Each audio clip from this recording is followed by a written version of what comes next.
और अब आज के दिन की सबसे विशेष बात, आज चैत्र मास के शुक्ल पक्ष की उदया तिथि प्रतिपदा और दिन मंगलवार है। प्रतिपदा तिथि आज सुबह 10:17 तक रहेगी। यहाँ कलश स्थापना की चर्चा कर लेते हैं। कल हमने आपको बताया था कि सुबह 7:34 से 1:57 तक आप कलश स्थापना कर सकते हैं। उदया तिथि प्रतिपदा है, लिहाजा आप पूरे दिन प्रतिपदा संबंधी कार्यों को संपन्न कर सकते हैं। लेकिन इस समय के बीच भी अच्छा समय आपके पास है, सुबह 9:34 से 11:49, सुबह 9:34 से 11:49 तक। तो जो लोग प्रतिपदा तिथि के बहुत कायल हैं या प्रतिपदा तिथि में ही स्थापना करना चाहते हैं, तो उनके लिए सुबह 9:34 से 10:17 के बीच बहुत सुंदर समय है। वरना समय सुबह 7:34 से चल रहा है और दोपहर 1:57 तक रहेगा। उम्मीद करता हूं कि आपने मेरी बात को समझ लिया होगा। अब आज से जो चैत्र नवरात्र या वासंतिक नवरात्र शुरू हो रहे हैं, 21 अप्रैल तक चलेंगे। नवरात्र का ये त्यौहार हमारे देश में मनाए जाने वाले प्रमुख त्योहारों में से एक है। इनका जिक्र पुराणों में भी अच्छे से मिलता है। वैसे तो पुराणों में एक वर्ष में चैत्र, आषाढ़, आश्विन और माघ के महीनों में कुल मिलाकर 4 बार नवरात्र का जिक्र किया गया है, लेकिन चैत्र और आश्विन माह के नवरात्र को ही प्रमुखता से मनाया जाता है। बाकी 2 नवरात्रों को तंत्र मंत्र की साधना हेतु करने का विधान है, वो साधक लोग करते हैं, इसलिए उन्हें गुप्त नवरात्र कहते हैं। इसलिए इनका आम लोगों के जीवन में ज़्यादा महत्व नहीं है, मतलब जो साधक हैं उनके लिए बड़ा महत्व है। महाशक्ति की आराधना का पर्व नवरात्र के दौरान देवी दुर्गा के अलग अलग 9 स्वरूपों की पूजा अर्चना की जाती है। इन्हें नवदुर्गा की संज्ञा दी गई है। नवरात्र के आखिरी दिन कन्याओं को भोजन कराया जाता है, वह व्रत तोड़ा जाता है। ये हमारी भारतीय संस्कृति का ऐसा त्यौहार है जो नारी की महत्ता को, उसकी शक्ति को दर्शाता है। नारी वो शक्ति है जो अपने अंदर असीम ऊर्जा को समाये हुए है, जिसके बिना मनुष्य की संरचना, पोषण, रक्षा और आनंद की कल्पना नहीं की जा सकती। और नवरात्र में हम उसी नारी शक्ति की देवी माँ के रूप में पूजा करते हैं। चैत्र में आने वाले नवरात्र में कुल देवी देवताओं की पूजा का भी विशेष प्रावधान बताया गया है। नवरात्र के अंतिम दिन भगवान श्री राम का जन्म होने के कारण 9वें दिन को रामनवमी के नाम से जाना जाता है। आज नवरात्र के पहले दिन माता दुर्गा के शैलपुत्री स्वरूप की पूजा की जाती है। प्रथमम शैलपुत्री च, द्वितीयम ब्रह्मचारिणी, तृतीयम चंद्रघंटेति, कुसुमांडेति, चतुर्थकम पंचमम स्कंदमातेति, षष्ठम कात्यायनीति च, सप्तमम कालरात्रीति, महागौरीति चाष्टमम, नवमम सिद्धिदात्री च, नवदुर्गाः प्रकीर्तिताः। आज पहला दिन है, लिहाजा आज माता शैलपुत्री की पूजा करनी चाहिए और पूजा के दौरान माता शैलपुत्री के मंत्र का जप करना चाहिए। ओम ऐं ह्रीं क्लीं शैलपुत्रै नमः। आज के दिन ऐसा करने से उपासक को धन, धान्य, ऐश्वर्य, सौभाग्य, आरोग्य, मोक्ष तथा हर प्रकार के सुख साधनों की प्राप्ति होती है। साथ ही आज नवरात्र के पहले दिन कलश स्थापना कब की जाएगी, उसका सही मुहूर्त क्या है, कलश स्थापना की विधि क्या है, वैसे तो ये सब हम आपको कल बता चुके हैं, लेकिन आज एक बार फिर बता देता हूँ। कलश स्थापना के लिए सबसे पहले घर के उत्तर पूर्वी हिस्से में निर्धारित स्थान की सफाई करके वहाँ उत्तर पूर्व कोने में जल छिड़क कर साफ मिट्टी या बालू रखनी चाहिए। उस पर बालू पर जौ की परत बिछानी चाहिए, उसके ऊपर पुनः साफ मिट्टी या बालू की परत बिछानी चाहिए, उस पर जल छिड़कना चाहिए और उसके ऊपर मिट्टी या धातु के कलश की स्थापना करनी चाहिए। कलश को गले तक साफ शुद्ध जल से भरना चाहिए, उस कलश में एक सिक्का डालना चाहिए और संभव हो तो कलश के जल को पवित्र नदियों का जल उसमें जरूर मिलाना चाहिए और उसके बाद नदियों के जल का आवाहन करना चाहिए। गंगे च यमुने चैव गोदावरी सरस्वती नर्मदे सिंधु कावेरी जले अस्मिन् सन्निधिं कुरु। साथ ही वरुण देवता का भी आवाहन करना चाहिए कि वो उस कलश में अपना स्थान ग्रहण करें। इसके बाद कलश के मुख पर कलावा बांधकर ढक्कन या मिट्टी की कटोरी से कलश को ढक देना चाहिए। अब ऊपर ढकी गई कटोरी में जौ अथवा चावल भर ले। इसके बाद एक जटा वाला नारियल लेकर उसे लाल कपड़े से लपेटकर उसके ऊपर कलावा बांधिए। इस प्रकार बंधे हुए नारियल को जौ या चावल से भरी हुई कटोरी के ऊपर स्थापित करें। ध्यान रहे, कलश के ऊपर रखी गई कटोरी में घी का दीपक जलाना उचित नहीं। कलश स्थापना का स्थान पूजा के उत्तर पूर्व कोने में होता है और दीपक दक्षिण पूर्व कोने में दीपक का स्थान होता है। और कलश स्थापना के समय सारी विधि नवार्ण मंत्र पढ़ते हुए, यानी ओम ऐं ह्रीं क्लीं चामुंडाय विच्चे, ये करते हुए करना चाहिए। कलश स्थापना का समय हम अभी आपको 2 बार बता चुके हैं, फिर दोहरा देते हैं। सुबह 7:34 से दोपहर 1:57 के बीच, और उसके बीच भी अच्छा समय है 9:34 से 11:49 तक। जो प्रतिपदा तिथि को विशेष मानते हैं उनके लिए 9:34 से 10:17 तक बहुत अच्छा समय है, वरना तो समय पूरा का पूरा अच्छा है। और नवरात्र के दौरान दुर्गा सप्तशती का पाठ करना बड़ा ही फलदायी बताया गया है। जो व्यक्ति दुर्गा सप्तशती का पाठ करता है वो हर प्रकार के भय, बाधा, चिंता और शत्रुवाद से छुटकारा पाता है। साथ ही उसे हर प्रकार के सुख साधनों की प्राप्ति होती है। अतः नवरात्र के दौरान दुर्गा सप्तशती का पाठ अवश्य करना चाहिए। लेकिन देखो, there should be a certain discipline. ऐसा नहीं कि आपने जो आज इतना कर लिया कल उतना कर लिया, नो। पहले दिन ही आपको तय करना होगा कि आप कितना पाठ करेंगे। आप रोज पूरी सप्तशती पढ़ेंगे या रोज इतना करेंगे, इतना करेंगे, इतना करेंगे, पहले दिन ही तय करके तब करिए। और अगर आप पूरी सप्तशती नहीं कर सकते तो आप कवच, अर्गला, कीलक, तंत्रोक्त, रात्रि सूक्त, वेदोक्त, देवी सूक्त और सिद्ध कुंजिका इतना कर लेंगे तो सारे बीज भी मिल जाएंगे आपको उसमें। फिर दोहरा देता हूं, अपनी सप्तशती की पुस्तक लेके बैठिए। कवच, अर्गला, कीलक, तंत्रोक्त रात्रि सूक्त, वेदोक्त देवी सूक्त और सिद्ध कुंजिका, इतना भी अगर रोज कर लें तो बड़ा बल मिल जाएगा आपको। करके देखिए। और वरना देखो, ऐसा नहीं कि नवरात्र में केवल देवी की ही उपासना करनी चाहिए। दुर्गा जी क्या है, तो आप लाइए बिट ब्रेन, सारे देवी देवताओं की शक्ति है।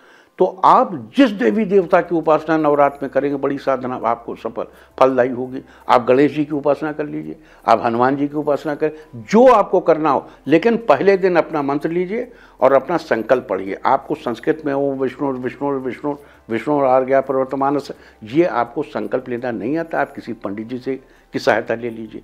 आप वो भी नहीं करना चाहते हैं तो आप सिंपल कहिए कि मैं विष्णु की आज्ञा से, सबसे पहले तो विष्णु के प्रति आपको, ईश्वर के प्रति श्रद्धा व्यक्त करनी होगी।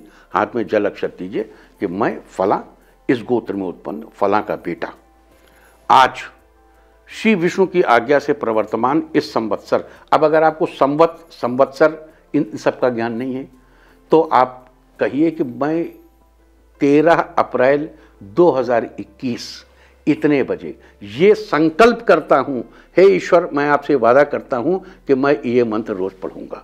ऐसा करके जल को पृथ्वी में गिरा दिए। ये आपका वचन कॉस्मॉस में दर्ज हो जाएगा। तो चलिए आगे चलते हैं। और जो भी करना है आप अपनी साधना को, आप श्री राम की साधना की। जैसे बहुत दाम्पत्य कलह रहती है तो आप राम रक्षा स्तोत्र रोज 11 बार पढ़िए। आप 11 लाल रंग के फूल ले आइए। देखिए, अक्सर लोग लाल फूल के नाम, मंदिरों के बाहर भी गुलाब के फूल बहुत बिकते हैं। गुलाब भारतीय फूल नहीं है, ईरान से आया है। लेकिन अब इतने वर्षों से इसी मिट्टी में उग रहा है तो ये कि सवय भूमि गोपाल की, सारी दुनिया का जो कुछ है सब पे हमारा हक। तो आप गुलाब के फूल ले लीजिए, आप गुड़हल के ले लीजिए, कोई आप 11 फूल ले लीजिए, एक बार पढ़िए श्री राम रक्षा स्तोत्र और भगवान को समर्पित कर दीजिए। कितना भी टूटा फूटा दाम्पत्य जीवन हो, इस नवरात्र में 11 बार नित्य श्री राम रक्षा स्तोत्र का पाठ करने से आपका दाम्पत्य जीवन एकदम सुधर जाएगा। रोज करिए। और एक बात याद दिला दूं कि जो लोग बहुत शौकीन हैं यज्ञ करने के, हवन के, तो भाई हम कवच का हवन, अपने कवच को यज्ञ की अग्नि में भस्म नहीं करते। इसलिए ऐसा राम रक्षा कवच पढ़ रहे हैं तो उसका हवन न करने लगिएगा। उसका हवन नहीं किया जाता महाराज। कवच को हमने एक जगह देखा कि कवच के मंत्रों से ओम नमः चंडिकाय मार्कंडे हुआ ओम यद गुह्यम परमम लोके सर्वरक्षा करण प्रणाम स्वाहा। अरे बाबा रे बाबा, ना कवच को यज्ञ की अग्नि में भस्म नहीं करते, कवच को धारण करते हैं अपनी रक्षा के लिए। और कवच क्यों होता है? जब आप दुर्गा सप्तशती जैसा सशक्त मंत्र पढ़ेंगे, उसकी सशक्त ऋचाओं को उसकी सशक्त उनको पंक्तियों को पढ़ेंगे तो इतनी वेग के साथ कॉस्मोस में एनर्जी जाएगी और वापस आएगी। उसको धारण करने की क्षमता अपने अंदर होनी चाहिए। अरे कंधे पर रख के तोप थोड़े चला सकते हो आप। ज़्यादा से ज़्यादा रॉकेट लॉन्चर चला लोगे, 303 की वो चलाने में भी कंधा टूट जाता है बहुत से लोगों का। तो ये कवच इसके लिए है क्योंकि आप बहुत फोर्सफुल एनर्जी आगे की तरफ बढ़ा रहे हैं और कॉस्मोस से बहुत ताकतवर चीज़ मांगने जा रहे हैं, इसलिए कवच पढ़ा। कवच को यज्ञ की अग्नि में भस्म नहीं किया जाता, कवच से कभी हवन नहीं करिएगा। जैसे राम रक्षा स्तोत्र है या शिव कवच है, दुर्गा कवच है, कोई भी कवच, काली कवच है, आप कोई कवच अगर पढ़ रहे हैं तो कृपया कवच की पंक्तियों से यज्ञ नहीं करिएगा। आगे चलते हैं। तो ये थी कलश स्थापना, नवरात्र के दौरान दुर्गा सप्तशती के पाठ की चर्चा। इसके अलावा आज के दिन बहुत से कृत्य किए जाते हैं, उनको जान लीजिए। चैत्र शुक्ल प्रतिपदा को गुड़ी पाड़वा के नाम से जाना जाता है। यहाँ गुड़ी शब्द का अर्थ है विजय पताका। आज के दिन अपने घर के साउथ ईस्ट कोने यानी अग्निकोण में 5 हाथ ऊंचे डंडे में 2.25 हाथ की लाल रंग की ध्वजा लगानी चाहिए। अब देखो बहुत जगह पे ऐसा लिखा है कि उत्तर पश्चिम दिशा में लगाना चाहिए। वास्तु के बहुत से नियमों में उत्तर पश्चिम दिशा में लिखा हुआ, लेकिन तंत्र शास्त्र ये कहता है, मंत्र महारणों और व्यक्तिगत रूप से हम भी इसी पक्ष में।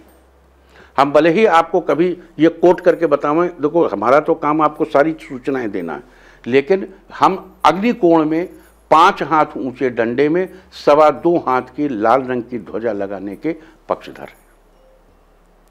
ध्वजा लगाते समय जिन देवताओं की उपासना करके अपनी ध्वजा की रक्षा करने की प्रार्थना की जाती है उनके नाम हैं सोम, दिगंबर कुमार और रूरू भैरव। देखो 8 भैरव होते हैं, उनमें से एक रूरू भैरव भी। सोम, दिगंबर कुमार और रूरू भैरव। ध्वजा लगाने के बाद इन देवताओं का ध्यान करना चाहिए और अपने घर की समृद्धि के लिए प्रार्थना करनी चाहिए।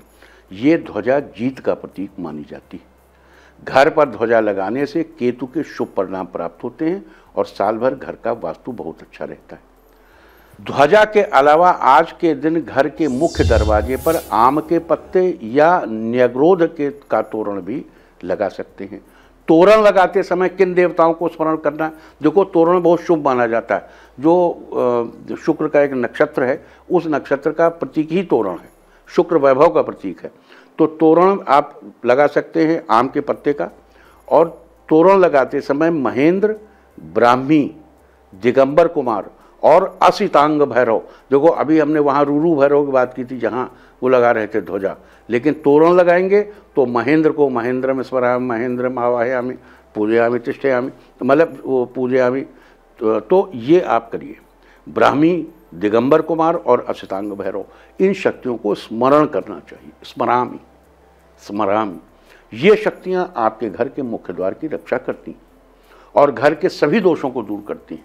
आज के दिन जो व्यक्ति घर के दरवाजे पर आम या न्यग्रोध के पत्तों का तोरण यानी बंधनवार लगाकर महेंद्र, ब्राह्मी, दिगंबर कुमार और असितांग भैरव की पूजा करके उन्हें प्रणाम करता है, उसके घर के मुख्य द्वार से साल भर निगेटिव शक्तियों के प्रवेश पर प्रतिबंध लगा रहता है।